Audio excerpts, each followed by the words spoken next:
이스라엘 백성은 하나님께 택함을 받은 특별한 그 하나님의 백성이라 할 수가 있습니다. 그래서 무엇보다도 중요한 것은 이스라엘이 사람의 그 지도와 그 인도를 받는 것이 아니라 하나님의 인도하심을 받아야 한다는 사실입니다. 즉, 거룩하신 그 하나님의 백성답게 이들의 삶 또한 그 거룩한 삶을 살아야 한다는 것입니다. 이것은 이스라엘 백성뿐만 아니라 오늘날 우리 그리스도인들도 마찬가지입니다. 우리 또한 거룩한 삶, 어느 우리의 삶 가운데 부정을 제한 이 정결한 삶을 살아야 할 것입니다. 그러나 오늘 본문을 보면 이스라엘 백성들은 이러한 삶을 살지 못하였습니다. 민수기 25장은 이제 모압 평지의 시딤에서 이스라엘이 이제 바알 보호를 숭배한 그 사건을 다루고 있습니다. 우리가 이미 살펴본 것처럼 이 발람의 이야기에서 하나님께서는 이스라엘 백성들을 축복하셨습니다. 이 주술의 힘을 빌려서 이스라엘을 저주하려고 했던 그 발락의 그 계획을 하나님께서 친히 막아주셨습니다. 이렇게 하나님의 이 보호하심을 경험하였지만 이스라엘 백성은 이 모압 땅 시딤에 머무르면서 오히려 하나님 앞에 헌신하지 못하였습니다. 오늘 본문을 보면 이 모압 여자들에게 빠져 음행하였고 그 이방 종교에 빠져버렸기 때문입니다. 그래서 오늘 본문은 이스라엘이 시딤에 머물러 있다가 모압 여자들과 음행하는 일이 일어난 것으로 이제 시작하고 있습니다. 이제 음행을 했다라는 것은 이스라엘 그 남자들이 모압 여자들과 이제 부적절한 관계를 가졌다라는 것입니다. 그런데 이 음행하다라는 말이 이제 종교적인 의미로도 사용이 되는데 바로 이들이 우상을 섬기는 일에 이제 빠졌다라는 것을 또한 뜻하고 있습니다. 그래서 이 모압 여자들과 음행하기를 시작했다는 것은 바로 모압 여자들을 위하여서 이스라엘 백성들이 이 우상 숭배를 하기 시작했다라는 것입니다. 그래서 우리가 2절을 보면 모압 여자들이 이제 자기 신들에게 제사할 때에 이제 이스라엘 백성들을 이제 초청하였습니다. 이렇게 이스라엘 백성들은 이 모압 여자들의 그 초청에 응하였고 그리고 이제 모압 신을 섬기는 그 우상 숭배를 하였습니다. 결국 거룩하신 하나님의 백성인 이들이 이제 바알 부올에 이제 가담한 것입니다. 우리가 잘 아는 것처럼 바알은 이제 가나안 지역의 토착 그 신이라 할 수 있습니다. 그래서 이 바알의 이름은 이제 바알을 섬기는 그 산당이 있는 장소에 따라 이제 여러 가지의 이름으로 불리었습니다. 특히 이 바알 보올 사건은 이제 보올산과 관련이 있는데 발락은 이제 발람을 이제 보올산 꼭대기로 데려가서 이스라엘을 저주하게 하였습니다. 그러나 하나님께서는 이 저주로부터 이스라엘을 건져내시고 오히려 축복하셨습니다. 그런데 이렇게 하나님께 축복받았던 이스라엘 백성은 스스로 바알보올에게 머리를 숙이고 그들은 이 멸망의 길을 걸어가는 것입니다. 결국에는 이스라엘을 무너뜨렸던 것은 그 외부의 적들이 아니었습니다. 바로 자신들 내부에 있는 것들이었습니다. 이스라엘 백성들은 지금까지 인도하시고 지켜주신 그 하나님을 떠나 지금 우상 숭배를 하는 자들이 되어버렸습니다. 그리고 이 일로 하나님께서는 크게 진노하십니다. 하나님께서는 모세에게 백성의 수령들을 잡아서 태양을 향하여 바로 여호와 앞에 목매어 달라. 그리하면 여호와의 진노가 이스라엘에서 떠나리라. 이렇게 말씀하셨습니다.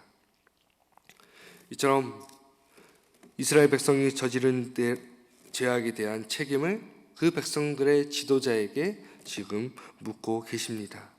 그리고 모든 사람들이 보는 대낮에 이 일을 행하게 하셨습니다. 모세는 재판관들에게 이제 바알보올에 가담한 사람들을 모두 이제 죽이도록 하였습니다. 그리고 우리가 오늘 본문의 그 하반절을 통해 알 수 있듯이 이 일로 인해서 바로 이스라엘 안에 연병이 이제 돌았습니다. 그리고 이후에 이제 본문에는 하나의 사건이 더 등장하는데 우리 함께 6절 말씀 우리 함께 읽어보겠습니다. 이스라엘 자손의 온 회중이 에서 올 때에 이스라엘 자손 한 사람이 모세와 회중의 눈앞에 미디안의 한 여인을 데리고 그의 형제에게로 온지라. 아멘. 이렇게 지금 이스라엘 백성들이 바알볼의 사건으로 인해 통곡하고 있을 때에 바로 시므온 가문의 지도자였던 시므리가 온 회중이 보는 앞에서 바로 이 미디안 여인 고스비를 데려왔습니다. 바로 지금 우상 숭배로 인해 이스라엘 진영에 큰 혼란이 일어났고 지금 이스라엘 백성들이 이 일로 인해서 통곡하며 애통해하고 있을 때에 지금 이 시므리는 미디안 여인을 자신의 아내로 맞아들인 것입니다. 그래서 지금 이렇게 혼인하고자 그 여인을 자기 형제의 진영으로 데리고 오는 것입니다. 그리고 이 모습을 본 비느하스가 이것을 보고 손에 창을 들고 따라가서 막사에 들어가서 이 두 사람의 배를 찔러 죽였다고 오늘 본문은 보도하고 있습니다. 그리고 이 두 사람을 죽이자 이제 연병이 이스라엘에서 그쳤다라는 것입니다. 그리고 이 연병으로 죽은 자가 24,000명이었습니다. 이 비느하스는 아론의 손자로 엘르아살의 아들이었습니다. 지금 비느하스는 이스라엘 남자가 이 미디안 여인과 결혼함으로 생기는 그 종교적인 부정으로부터 지금 이스라엘의 그 진영의 정결을 지키기 위해 뛰쳐나가 이 일을 행한 것입니다. 그리고 이 일을 보신 하나님께서 모세에게 말씀하십니다. 우리 11절 말씀 함께 읽어보겠습니다. 제사장 엘르아살의 아들 비느하스가 내 질투심으로 질투하여 이스라엘 자손 중에서 내 노를 돌이켜서 내 질투심으로 그들을 소멸하지 않게 하였도다. 아멘. 지금 이렇게 하나님께서는 비느하스를 칭찬하셨습니다. 이 비느하스는 이스라엘이 하나님 외에 지금 다른 신을 섬기는 것을 결코 용납하지 않았습니다.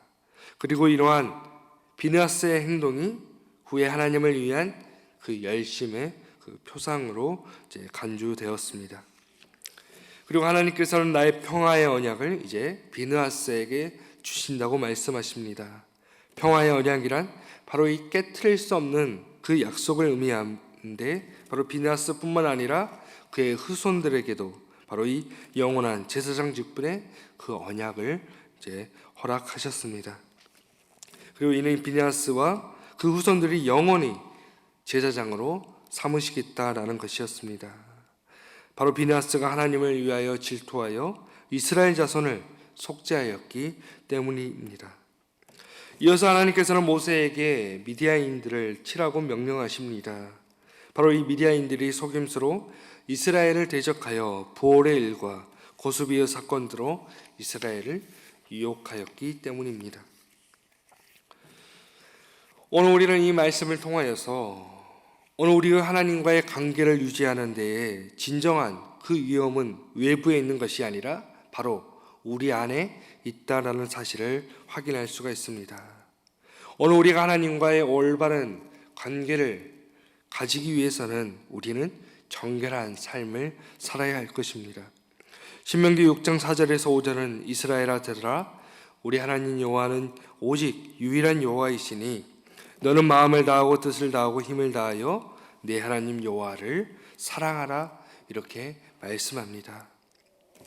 이처럼 하나님께서는 이스라엘뿐만 아니라 오늘 우리가 마음을 다해 뜻과 힘을 다하여 하나님만을 사랑하기를 원하십니다. 그러나 오늘 우리가 사는 세상은 지금 이스라엘을 넘어뜨리는 것처럼 끊임없이 오늘 우리를 유혹하고 오늘 우리가 육체의 소욕을 따라 살게 하는 것들로, 이러한 유혹들로 가득 차 있습니다. 이스라엘이 반역의 길을 걸어갈 때에 이러한 비느하스의 열심이 오늘 속죄함을 이루었습니다. 이처럼 오늘 우리의 인류는 멸망의 길을 향해 걸어가고 있었습니다. 그러나 바로 예수님께서 자신의 목숨을 아끼지 않고 오늘 우리를 위해 그 목숨을 희생하셨습니다. 이를 통해 오늘 우리는 바로 속죄함을 받았습니다. 사도 바울은 갈라디아서에서 그리스도 예수의 사람들은 육체와 함께 그 정욕과 탐심을 십자가에 못 박았다고 이렇게 말하였습니다. 이처럼 그리스도 예수께 속한 오늘 우리는 더 이상 그 육체의 소욕을 따라 죄악의 길을 걸어가서는 안 될 것입니다. 더 이상 오늘 우리는 그 죄의 안내를 받는 것이 아니라 바로 우리와 함께 하시는 성령의 인도하심을 받아야 할 것입니다. 우리를 매일매일 넘어뜨리기 위해 지금도 우리 안에서 꿈틀거리는 그 죄와 그 욕망을 오늘 우리는 십자가에 못 박아야 합니다. 오늘 하루도 육체의 소욕을 따라 살지 않고 오직 성령을 따라 거룩하신 그 하나님의 백성으로서 정결한 삶을 살아가시는 우리 정읍중앙교회 성도님들이 되시기를 주님의 이름으로 간절히 축원합니다. 기도하겠습니다. 하나님, 오늘 우리가 정결한 삶을 살아가게 하여 주옵소서. 끊임없이 우리를 넘어뜨리라는 죄의 유혹에 흔들리지 않고 오직 신실하게 주님만을 섬기며 우리 믿음의 공동체를 이루어 지켜나가게 하여 주옵소서. 오늘도 우리의 삶을 지켜주시고 언제나 주님이 택하신 거룩한 그 믿음의 백성다운 삶을 살아가게 하여 주옵소서. 언제나 주님의 그 마음을 품고 이 땅에서 주님의 뜻을 이루어 나가게 하여 주옵소서. 이 시간 타국에서 복음을 전하는 일에 충성을 다하는 선교사님들을 위해 기도합니다. 주님을 위해 헌신하는 선교사님들의 건강을 지켜주시고 또한 지금도 복음의 현장에 뿌려진 그 복음의 씨앗이 결실을 맺게 하여 주옵소서. 그래서 많은 그 주의 자녀들이 주님께로 가까이 나아오게 하여 주옵소서. 또한 우리 이 시간 우리 담임 목사님을 위해 기도합니다. 언제나 주님의 일을 하는 가운데 항상 건강을 잃지 않게 하여 주시고 주님께서 항상 함께 하셔서 인도하여 주옵소서. 또한 늘 이렇게 선포되는 그 말씀을 통하여서 놀라우신 그 주님의 그 역사와 능력이 나타나게 하여 주옵소서. 주 예수 그리스도의 은혜와 하나님의 사랑과 성령님의 사귐이 육체의 소욕이 아니라 성령을 따라 살고 오직 정결한 삶을 살아가는 성도들에게 지금부터 영원토록 함께 하시기를 간절히 축원하옵나이다. 아멘.